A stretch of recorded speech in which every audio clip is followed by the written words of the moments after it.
இத்தனை ஆண்டுகள் அவங்க 2 பேருக்குள்ள நிறைய முரண்பாடுகள் விளக்கமாக வர்றது தானே.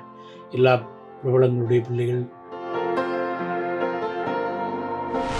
ஒரு 10 நாளைக்கு முன்னாடி தான் அந்த வாழ்வு மாற்றணுங்கிறதுக்காக இருதய மாற்று அறுவை சிகிச்சை நடைபெற்றது. அது கூட ரொம்ப நேற்று மதியம் 2 மணிக்கு அம்மா கிரியேஷன் சிவா பல இயக்குனர்கள்லாம் சேர்ந்து இயக்குனரை பார்க்க போயிருந்தாங்க. அங்கிருந்து காணொலியில் மனோஜ்கிட்ட எல்லாம் பேசினாங்க. பாரதி ராஜாவுடைய நெருங்கிய மருத்துவர்கள் கூட அதை பார்த்துட்டு அதனுடைய இதெல்லாம் பார்த்து ரிசல்ட் எல்லாம் பார்த்துட்டு கொஞ்சம் கடினமான ஒரு முரண்பட்டு இருந்தாலும் உடன்பட்டு இருந்தாலும் கடைசி இந்த 2 ஆண்டுகளில் மனோஜ் தான் எல்லாமே பார்த்துக்கிட்டாங்க. அப்போ அவர் மனசில் என்ன, என் பிள்ளை என்னை பார்த்துக்கிறாங்கிற ஒரு பெரிய சந்தோஷம் இருந்திருக்கும்.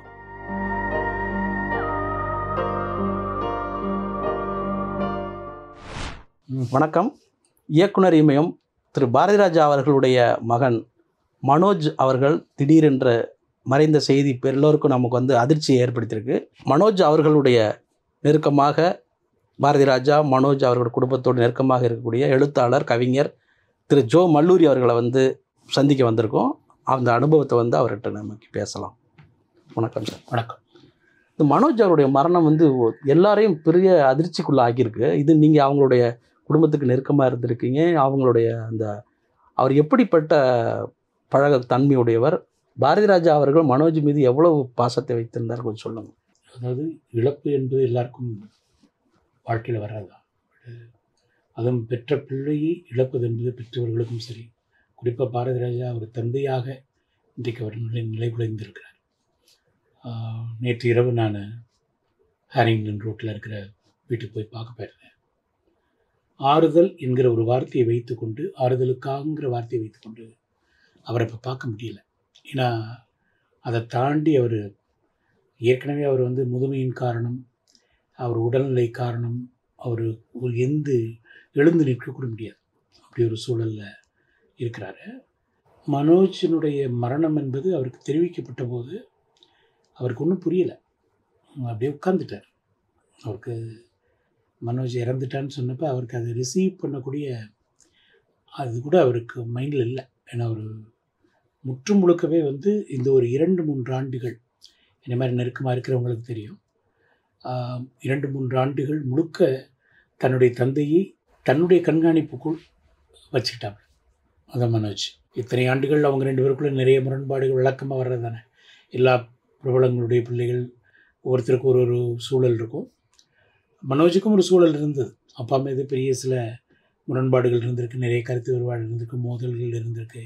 அப்புறம் ரொம்ப இணக்கமாக இருந்துருவார், உயிரை கொடுக்குற மாதிரி இருப்பார். இது இயல்பாக போகிற வாழ்க்கை. ஒரு 10 நாளைக்கு முன்னாடி தான் அந்த வாழ்வு மாற்றணுங்கிறதுக்காக இருதய மாற்று அறுவை சிகிச்சை நடைபெற்றது. அது கூட ரொம்ப யோசித்து தான் செய்யப்பட்டது. அது அவ்வளவு அறிவுறுத்தலுக்கு உட்பட்ட அறுவை சிகிச்சை கிடையாது. இருந்தாலும் ரொம்ப ஒரு கடினமான ஒரு சூழலில் தான் அது பண்ண வேண்டிய ஒரு கட்டாயத்திற்கு தள்ளப்பட்டது. அது தள்ளப்பட்டு வந்த பிறகு ஒரு அறுவை சிகிச்சை ரொம்ப சிறப்பாக நடந்துருச்சு. அதனால் இனி எந்த கவலை இல்லை, ஐம் அவுட் ஆஃப் டேஞ்சர் அப்படின்னாப்ல Manoj. I'm out of danger, doctor நல்லபடியாக என்னைய காப்பாற்றிட்டார் அப்படின்னாப்ல. நேற்று மதியம் 2 மணிக்கு அம்மா கிரியேஷன் சிவா பல இயக்குனர்கள்லாம் சேர்ந்து இயக்குனரை பார்க்க போயிருந்தாங்க. அங்கிருந்து காணொலியில் மனோஜ்கிட்ட எல்லாம் பேசினாங்க. மதியம் 2 மணிக்கு மேலே பேசும்போது அவங்களாம் நல்லா தான் பேசியிருக்கிறாங்க. ஆனால் இந்த அறுவை சிகிச்சை அவருக்கு ரொம்ப செய்திருக்கக்கூடாதுங்கிற தன்மை தான் என்னை மாதிரி இருக்கிறவங்க யோசித்தது. ஏன்னா அவருக்கு ஏற்கனவே சர்க்கரை அளவு இருந்தது கூட, அது ஒன்று இருந்தது. ஸோ அதெல்லாம் கணித்து பார்க்கும்பொழுது இது வேறு வழி இல்லை அப்படிங்கிற ஒரு சூழலில் தான் இந்த அறுவை சிகிச்சை நடந்தது. ஆனால் எனக்கு அதில் சில பாரதி ராஜாவுடைய நெருங்கிய மருத்துவர்கள் கூட அதை பார்த்துட்டு அதனுடைய இதெல்லாம் பார்த்து ரிசல்ட் எல்லாம் பார்த்துட்டு கொஞ்சம் கடினமான ஒரு அறுவை சிகிச்சை தான் பண்ணிட்டீங்க, பார்த்துருந்துக்கிறேன்னு தான் அறிவுறுத்தி இருக்கிறாங்க. நான் ரொம்ப கரெக்டாக இருக்கிறேன், எனக்கு சந்தோஷமாக இருக்குன்னு தான் நேற்று மதியம் வரை மனோஜ் உரையாடினார். அதனால் எல்லாருக்கும் இதை பற்றி ஒரு சிந்தனை இல்லை. மாலை நேரத்தில் திரும்பவும் ஒரு ப்ரெஷர் வந்திருக்கு, மன அழுத்தம். அதில் தான் இதாகிடுச்சு. ஓஹோ. ஸோ அது அவர் எதிர்பார்க்கல, யாருமே குடும்பத்தில் யாரும் எதிர்பார்க்கல. இது இழப்புன்னு சொல்கிறத எப்படி சொல்கிறதுன்னு தெரியல. ஏன்னா இது ஆறுதல் அவர்கிட்ட பேசவே முடியாது. ஏன்னா அவர் முழுக்க தன்னை ஏன்னா என் மகனுடைய கைத்தளத்தில் நான் வளர்க்கப்படுகிறேங்கிற ஒரு சந்தோஷத்தில் இருந்தார். இந்த 3 ஆண்டுகள் மனோஜ் தான் முழுக்க பார்த்து கொண்டு. அப்பா வந்து ஒரு விழாவுக்கு போகிறதா இருந்தாலும் சரி, படப்பிடிப்புக்கு போகிறதா இருந்தாலும் சரி, அப்பாவை யார் சந்திக்கணும்னாலும் சரி, மனோஜ்கிட்ட பெர்மிஷன் வாங்கி தான் போகணும், அனுமதி வாங்கி தான் போகணும். அப்படி தான் இருந்தது இந்த ஒரு 2 ஆண்டுகளாகவே. அப்போ அவர் இன்னமும் கவனத்துக்கு உட்பட்டார். அப்போ அவர் நல்லா கவனிச்சுக்கணுங்கிற ஒரு மனநிலைக்கு இருந்த காரணம். பட் இது தலைகீழாக மாறிடுச்சுங்கிறது தான் நேற்று இயக்குனர் லிங்குசாமி விட தான் சொன்னார். வாழ்க்கை எப்படியெல்லாம் சில திருப்பங்களை கொண்டு வருது. நம்ம சிந்திக்கிறதெல்லாம் பாரதி ராஜாவுடைய உடல்நிலைக்கும் பாரதி ராஜாவுடைய மனநிலைக்கும் தான் நம்ம சிந்திச்சுட்டு இருந்தோம். இப்படி ஒரு சம்பவம் நிகழ்ந்ததுங்கிறது நம்மளுக்கே தாங்க முடியல, அப்புறம் அப்பாவுக்கு எப்படி தாங்குவார்? அப்படி ஒரு சூழல் தான் அமைஞ்சது. ஸோ அதனால் நேற்று அவரை பார்க்குறக்கே எங்களுக்கு முடியலை. நானும் ரஜினி சாருடைய சம்பந்தி வணங்காமுடி, வசந்தபவன் ரவி 3 பேர் தான் போனோம். நான் போகிறப்ப நக்கீரன், கோபால் இவங்களாம் வெளியில் வந்தாங்க. ரொம்ப என்ன நிறைய பேர் சொல்லுவாங்க, அது இப்படி நடந்துடக்கூடாது, அப்படி நடந்துடக்கூடாது. காலத்தின் கையில் நம்ம இல்லை, காலம் நம்ம கையில் கிடையாது, காலத்தின் கையில் தான் நம்ம இருக்கிறோம். இப்படி ஒரு சம்பவம் நிகழ்ந்து விட்டது. அது இந்த சின்ன வயசில் நிகழ்ந்தது தான் ஜீர்ணிக்க முடியல. அவருக்கு 2 பெண் குழந்தைகள், மனைவி ஏற்கனவே எல்லாருக்கும் தெரியும், வந்தனா என்கிற ஒரு நடிகை. ரொம்ப அதெல்லாம் தாண்டி ஒரு நல்ல குடும்பமாக வாழ்ந்துக்கிட்டு இருந்த நேரத்தில் இவர் இன்னும் கொஞ்சம் கூடுதல் கவனம் செலுத்தியிருக்கணும். அதான் எங்களுடைய நாங்கள் நெருக்கமாக இருக்கிறவங்க உணர்ந்த விஷயம். அவர் தன்னுடைய உடல்நிலையின் மீது இன்னும் கூடுதல் கவனம் செலுத்தியிருக்கணும். மனோஜ் கண்டிப்பாக. ஏன்னா நீங்கள் என்னதான் ஓடினாலும் மனிதனுடைய கடைசி இலக்கு என்பது மரணம் தான். நீங்கள் அதுக்கு உங்களுடைய உடம்பை நீ தயாராக வச்சுக்கிட்டு போகணும். இன்றைக்கி வைரமுத்து அவர்கள் இரங்கல் செய்தியில் கூட அதுதான் சொல்லியிருக்கிறாரு. ஒவ்வொரு மரணமும் ஒரு பாடம் புகட்டுகிறது. மனோஜ் அவருடைய மரணம் நமக்கு புகட்டுகிற பாடம் என்பது கலைஞர்கள் தங்களுடைய உடல்நிலையை முதலில் பராமரித்து கொள்ள வேண்டும், பார்த்து கொள்ள வேண்டும், அதுதான் முக்கியம் அப்படின்னு அவர் குறிப்பிட்டிருக்கிறதுக்கு அடிப்படை காரணம் அவரும் அந்த குடும்பத்தோடு நெருக்கமானவர். அவர் எவ்வளோ மருத்துவ சிகிச்சையில் ஓடினோம். சொல்லப்போனீங்கன்னா இந்த நேரத்தில் இதை சொல்ல வேண்டிய ஒரு சூழல். பாரதி ராஜாவுக்கு ஒரு 2-3 ஆண்டுகளுக்கு முன்னாடி ஒரு பெரிய உடல்நிலை தகராறு ஆயிடுச்சு. வைரமுத்து அவர்கள் அப்போலோவில் எல்லாம் ஏற்பாடு பண்ணி நானும் வைரமுத்து அவர்களும் பாரதி ராஜாவை கொண்டு போய் அங்கே வந்து முழு பரிசோதனை, உடல் பரிசோதனை செஞ்சோம். அவ்வளோ தூரத்துக்கு அந்த இடத்துல நாங்கள் வந்து அவர் மேலே அவ்வளோ அக்கறையை வச்சுருந்தோம். அந்த அக்கறையில் கூட அவர் பாரதி ராஜா ஒரு வார்த்தை, மனோஜ் இந்த மாதிரி பண்ணணும், அந்த உடல் பரிசோதனை மனோஜுக்கும் பண்ணணும். அப்போ நான் சொல்கிறது அந்த சமயத்தில் கூட அவர் மூளையில் அது இருந்துக்கிட்டே இருந்தது. இன்றைக்கி இவர்கிட்ட போய் என்ன சொல்லுவீங்க சொல்லுங்க அப்போ? இதுக்கு ஆறுதல்ங்கிற வார்த்தையே போக முடியாது. அதை வச்சுட்டு நீங்கள் அவர்கிட்ட போகவே முடியாது. நம்ம அவரை பார்க்குறதுக்கு தான் இப்போ கஷ்டமாக இருக்குது. ஏன்னா 2 ஆண்டுகள் அவர் வந்து என்னதான் முரண்பட்டு இருந்தாலும் கூட மகன் முரண்பட்டு இருந்தாலும் உடன்பட்டு இருந்தாலும் கடைசி இந்த 2 ஆண்டுகளில் மனோஜ் தான் எல்லாமே பார்த்துக்கிட்டாங்க. அப்போ அவர் மனசில் என்ன, என் பிள்ளை என்னை பார்த்துக்கிறாங்கிற ஒரு பெரிய சந்தோஷம் இருந்திருக்கும். அது இப்போ தலைகீழாக மாறும்போது எப்படி நீங்கள் யாரை அந்த இடத்த நீங்கள் பூர்த்தி பண்ணுவீங்க? அந்த இடத்த பூர்த்தி பண்ண முடியாதுல்ல. அது அப்படி ஒரு இடம் இல்லை. அது ஒரு தத்துப்பிள்ளை கூட அது செய்ய முடியாது. ஏன்னா அவங்க அதாவது இயக்குனருடைய மனநிலை எப்பொழுதுமே எப்படி இருக்கும்னா, ஏதாவது ஒரு பிரச்சனை, ஏதாவது ஒரு சிக்கல், ஏன்னா அவரோட நம்ம ஒரு 7-8 ஆண்டுகள் கூடவே இருந்திருக்கிறோம். பொம்மலாட்டம் திரைப்படம் எங்கள் கோவாவில், அங்கே அந்த படப்பிடிப்பு சமயத்தில் ஒரு சின்ன பிரச்சனை ஆயிடுச்சு. அந்த பிரச்சனைகளுக்கு அவர் ரொம்ப மன வேதனையோடு இருக்கிறார். நான் கூடவே இருக்கிறேன். அவர் திடீர்னு கூப்பிட்டு, டேய் மனோஜ் ஃபோன் பண்ணி வர சொல்லு, இருந்தால் கொஞ்சம் ஃப்ரீயாக இருக்குங்கிறார். உடனே மனோஜ் 2 மறுநாளே டிக்கெட்டு போட்டு விமானத்தில் வந்து இறங்கிட்டார். அப்போ அவங்களுக்குள்ளே இருக்க பாண்டிங் வந்து அது கரெக்டாக தான் இருந்திருக்கு. அது இப்போ வரைக்குமே அவர் என்ன தான் திட்டினாலும் கூட ஒரு முறை பெரிய சண்டை ஆயிடுச்சு வீட்டில்.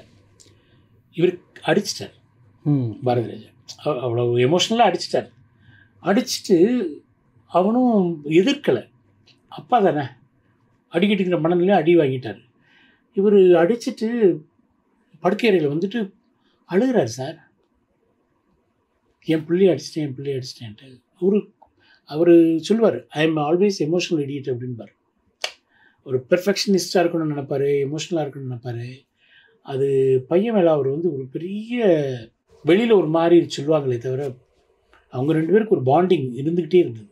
அந்த இறுக்கம், உறவுகள் அதெல்லாம் வந்து ரொம்ப அவனுக்கு ஏதாவது ஒன்று இல்லை அப்படின்னா உடனே கலங்கிடுவார்.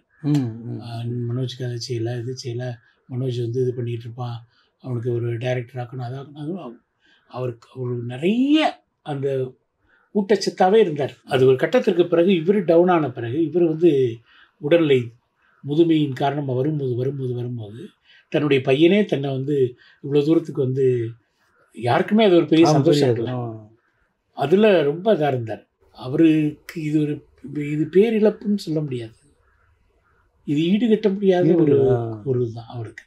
அவரே வார்த்தை விடுறார், எனக்கு நீ கொல்லி வைக்கணும், அந்த வயசு உனக்கு, இப்போ எனக்கு யாரா இருக்கா அப்படிங்கிற அந்த இது வரும்போது யாருமே பக்கத்தில் அவரை போய் தொடுறக்கே நேற்று அவர் கையை பிடிக்கும் போதே அது என்ன சொல்லி பிடிக்கிறது, அவரால் அதை எப்படி ஜீர்ணிக்க போகிறாருன்னு தெரியாது. நம்ம இன்னைக்கு ஒரு நாள் 2 நாள் எல்லோரும் போயிட்டு வந்துடுவோம். பட் அவருடைய காலங்கள், அந்த காலங்களுக்கு அந்த தனிமை வந்து இதுவரை ரொம்ப நிறையா இடங்களில் நிறைய விஷயங்களில் அவர் தனிமைப்படுத்தப்பட்டிருக்கிறார். அவரே தனிமை ஆக்கிக்கிட்டார், அது வேறு சம்பவங்கள். பட் இந்த சூழலில் இந்த காலகட்டங்களில் அவர் இன்னும் மீதி நாட்களை கடப்பதற்கு இருக்கும் நாட்களை வந்து மனப்பூர்வமாக நமக்கு ஒரு தாங்குகிற ஒரு சக்தியாக தன்னுடைய உயிரில் பாதியாக வச்சிருந்த ஒரு மகன் இன்றைக்கு இல்லைங்கும் போது எத்தனை கைகள் போய் அவரை தொட்டாலும் அதற்கு ஈடு சொல்ல முடியாது. பார்க்குறதுக்கு ஒரு மாதிரி பழகிறதுக்கு ரொம்ப ஜாலியான பையன், ரொம்ப ஜாலியாக அப்பாவாக இருக்கட்டும், அலுவலகத்தில் இருக்கிற பணியாளர்களாக இருக்கட்டும், எல்லார்ட்டையும் அந்த ஒருங்கிணைந்து போகிற ஒரு பெரிய இயக்குனர் பையன், அந்த எந்த தலைக்கணமும் இல்லாமல் ரொம்ப யதார்த்தமான ஒரு பையனாக கடைசி வரைக்கும் இருந்துட்டான். மணிரத்னம் அவர்கள்ட்டெல்லாம் உதவி இயக்குனர் மணிரத்னம், சங்கர் சார் எல்லாத்தையுமே இருந்துருக்குறாங்க. பட் இருந்தாலும் அவர் மனசுக்குள்ளே ஒன்று இருக்குல்ல, அப்பா மாதிரி வரணுங்கிறது தான் மைண்டில் இருக்கும் எப்போதுமே. என் அப்பா மாதிரி ஒரு பெரிய இடத்துல இருக்கணும் அப்படிங்கிற ஒரு கனவு இருக்கும். பட் இருந்தாலும் அதை வந்து அதற்கான கனவுக்கள் பயணங்கள் இருக்குல்ல, அந்த பயணங்கள் நிறைய அவருக்கு வந்து தடம் மாற வேண்டிய சூழல் ஆயிடுச்சு. இல்லை, அவர் வந்து ஒரு நடிகராகவும் முயற்சி பண்ணார் அப்பா பாரதிராஜா சார். ஆனால் நடிகராக எந்த இடத்துலையும் சோட போகலையே, அதுவும் இருக்குல்ல. நடித்தார், நல்லா நடிக்கலை, படம் ஓடலைங்கிறது வேற. ஆனால் நல்ல நடிப்பு, நல்ல ஒரு அந்த கதாபாத்திரத்துக்கு ஏற்ற மாதிரி ஒரு கடல் பூக்கள்லாம் கொஞ்சம் நல்ல கடல் பூக்கள், சமுத்திரம், அந்த பல்லவன் இதெல்லாம் பார்த்தீங்கன்னா ஒரு யதார்த்தமான ஒரு பையனாகவே நல்ல ஒரு நடிப்பில் வந்து தனக்குன்னு ஒரு சின்ன பாணியை தனியாக வச்சுக்கிட்டார். அதுலேயே அவர் ட்ராவல் ஆகிருக்கிறார். அது ஒரு வருத்தம் எனக்கு. கூடவே இருக்கிறோம்ல, ஒரு நடிகராகவே ஒரு 2வது இடத்துலையோ 3வது இடத்துலையோ ஒரு பெரிய நாயகர்களுடைய பயணம் பண்ணியிருந்தால் இன்னும் நல்லா இருந்திருக்கும். இப்படி காலத்தை நாம் எப்படி படிக்கிறது. அவர் திருமண வாழ்க்கையே கூட அவங்க நந்தனா அவர்கள் வந்து மனோஜை விரும்பினதுக்கு பிறகு, திருமணம் நிச்சயிக்கப்பட்ட பிறகு இவருக்கு என்னென்ன சமைக்கணும், என்னென்ன பிடிக்கும் அப்படிங்கிறத ஒரு புக்கே அவங்களே எழுதி ஒரு டைரியில் எழுதி 2-3 டைரி கொண்டு வந்திருக்காங்க. அந்தளவுக்கு அவங்க வந்து மனோஜை வந்து நல்லா பார்த்துக்கணும் அப்படிங்கிற அவருக்கு பிடிச்ச உணவுகள் தயார் பண்ணி தரணும் அப்படிங்கிற அளவுக்கு ரொம்ப குடும்ப அளவில் அவங்க வந்து ரொம்ப சக்ஸஸ்ஃபுல்லாக ஒரு வெற்றிகரமான ஒரு தம்பதிகளாக வாழ்ந்துட்டாங்க. ஏன்னா 2 பிள்ளைங்களை வச்சு எப்படி கொண்டு போகணும், எப்படி வரணும், எந்த மாதிரி இருக்கணும், அதிலெல்லாம் கரெக்டாக தான் இருந்திருக்கிறார். சில குடும்ப சூழல்கள் அவருக்கு வந்து நிறைய ஒத்து வரல, அதுவும் நம்ம பேசிட்டு ஆகணும். ஆனால் அதெல்லாம் கடந்து அப்பாவோட அம்மாவோட எல்லாரோடையுமே இவ்வளோ தூரம் பயணிச்சிருக்கிறாப்புலங்கிறதே பெரிய தடைகள் இருந்தால் கூட தன்னை எந்த இடத்துலையும் இழக்காமல் இருந்துட்டாங்க. யார்ட்டுமே கையெழுந்தலை. கண்டிப்பாக அதுவும் இருக்குல்ல. எத்தனையோ பிரபலங்களுடைய பிள்ளைங்க இன்னொரு இடத்துல போய் எப்படியோ இருந்திருக்கிறாங்க. பட் மனோஜ் அந்த இடத்துக்கு வரல. அவங்களுக்கு இல்லை சுத்தா எல்லாமே அவருக்கு நிறைவு இருந்திருக்கு. கலை விஷயத்தில் கொஞ்சம் இன்னும் நிறைவு அடையலை. அது குறைதான். அவர் சிகப்பு ரோஜாக்களுடைய அதோட தொடர்ச்சியாக இன்னொரு படம் இயக்கணும் அப்படிங்கிற ஒரு கிரைம் ஸ்டோரியை இயக்கணும். ஆமாம், அதுக்கு முழு முயற்சி முடிச்சிட்டாரு. ஓ, ஒரு 2 வருஷம் அதுக்குள்ள பெரிய பயணப்பட்டு அதுக்கெல்லாம் தயாராகிட்டு வந்தாப்புல. இடையில இன்னொரு படம் பண்ணார்ல இயக்குனர். ஆமாம், மார்கழி திங்கள்னு ஒரு படம். அது பண்ணி அதுவும் ஒரு இயக்குனராக வெற்றி பெற்றிருக்கிறாப்புல. என்னதான் நீங்கள் சொன்னார் இயக்குனராக, ஏன்னா அவர் பாரதி ராஜா பக்கத்துலேயே வரல. உன் அறிவுக்கு என்ன தெரியுதோ அதை நீ செய், அவ்வளவு சுதந்திரம் கொடுத்து ஒரு இயக்குனராக தன்னை பரிணமிச்சு கரெக்டாக வச்சுக்கிட்டார். ஆனால் அதுக்கு அதை அதான் சொல்கிறேன் இல்லையா, நடிப்பில் வந்திருக்கலாம், இயக்கத்தில் வந்திருக்கலாம், தயாரிப்பில் வந்திருக்கலாம். எல்லா வாய்ப்புகள் இருந்தும் சில சூழல்கள் தடுக்கத்தானே செய்யும். அதெல்லாம் மீறி வர்றதுக்கு கொடி வீரன் அந்த படத்தை நேரங்களில் நீங்கள் அவங்க கூட ட்ராவல் பண்ணியிருக்கீங்க. அது எப்படி அவர் இயக்குனருக்கும் அவருக்குமான தொடர்பு எப்படி இருந்தது அப்போலாம்?